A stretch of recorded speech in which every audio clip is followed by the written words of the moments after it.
Weatherman, don't tell me lies. I know it's all a big surprise. It's a hocus pocus magic that you do. Good morning. Welcome to WEITV. I am Meteorologist Knollhoff. Thank you for joining us.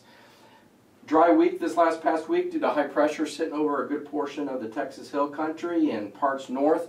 Lots of sunshine. Temperatures got up in the 90s and 100s. Really no surprise. This is what we were expecting. Now, going back in time though, last Friday we did have a little bit of wave, upper level disturbance, not very powerful, but it did bring some scattered showers and thunderstorms to the Texas Hill Country. Most locations did not get rainfall, but some did get rainfall, and amounts were generally less than 1/4 of an inch. Isolated 1-inch amounts though, if you were lucky. Well, the big news is, as this high pressure begins to weaken this next coming week, it's going to dominate our weather this weekend, and so it's going to be pretty hot.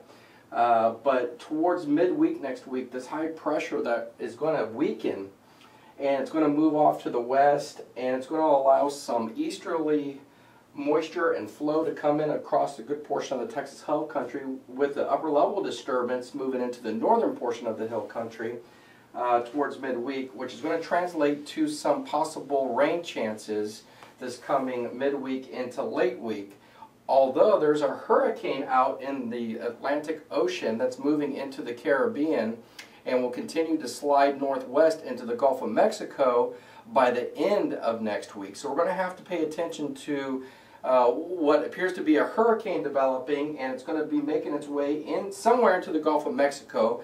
And this time of the year, when they do form in the Caribbean and move out of the Atlantic into the Gulf of Mexico, a lot of times they do move into the Texas area and also into the Mexican area as well. So we'll take a look and keep you posted, so stay tuned. Look at clouds and watch them swirl, and then you take us for a whirl and try to tell us that you know the truth. I was watching last week's show. Your estimate was a little low, and I think you told me I would get some rain. So I'm not going to belabor that point. But I don't mind, that's okay. I'll watch your show anyway. You and Donnie sure do make me laugh. Talk to that. Do it again.